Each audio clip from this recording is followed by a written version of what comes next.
আজ 23শে জানুয়ারি আমাদের দেশনায়ক ও সুপারহিরো নেতাজির জন্মদিন। আজও লোকের মুখে শোনা যায় নেতাজির মতো বীর শ্রেষ্ঠ বাঙালি আর কখনোই জন্মাবে না এই বাংলার মাটিতে। আসুন আজ জেনে নিই নেতাজি সুভাষচন্দ্র বোস সম্বন্ধে। নেতাজি ভারতের স্বাধীনতা সংগ্রামের অন্যতম নেতা।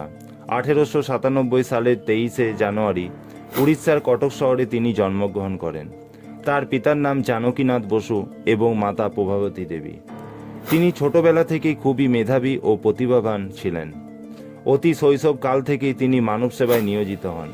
তিনি ইংরেজ সরকারের বিরুদ্ধে আন্দোলন করেন এবং ভারতের স্বাধীনতার জন্য বিদেশ যাত্রা করেন। তিনি ভারতকে স্বাধীন করে তোলার জন্য 1942 সালে আজাদ হিন্দ বাহিনী গড়ে তোলেন। চাকরির বদলে বরং দেশকে বিদেশি শাসন থেকে মুক্তি করতে স্বাধীনতা আন্দোলনে যোগদান করেন তিনি। অল্প দিনের মধ্যেই সুভাষচন্দ্র বসু জাতীয় কংগ্রেসের প্রথম সারির নেতা হয়ে উঠেছিলেন। তিনি দুবার কংগ্রেসের সভাপতিত্ব পদেও নির্বাচিত হন।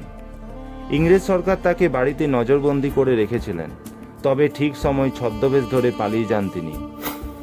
1941 সালে জার্মানিতে যান। সেখান থেকে পরে জাপান চলে যান এই বঙ্গবীর সন্তান। জাপানে রাসবিহারী বসুর সঙ্গে যোগ দিয়ে আজাদ হিন্দ ফৌজের সর্বনায়ক হিসাবে দায়িত্ব তুলে নেন নিজের ঘাড়ে। সেই প্রথম সকলের কাছে নেতাজি হয়ে উঠলেন সুভাষ। নেতাজি বলেছিলেন, ভারত ডাকছে, রক্ত ডাক দিয়েছে রক্তকে, উঠো, দাঁড়াও। আমাদের নষ্ট করার মতো সময় নেই।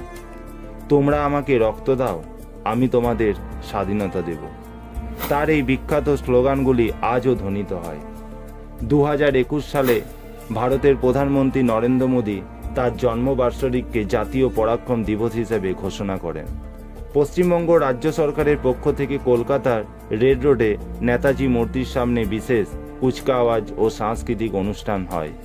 1945 সালে এক বিমান দুর্ঘটনার পর তাকে আমরা আর খুঁজে পাইনি।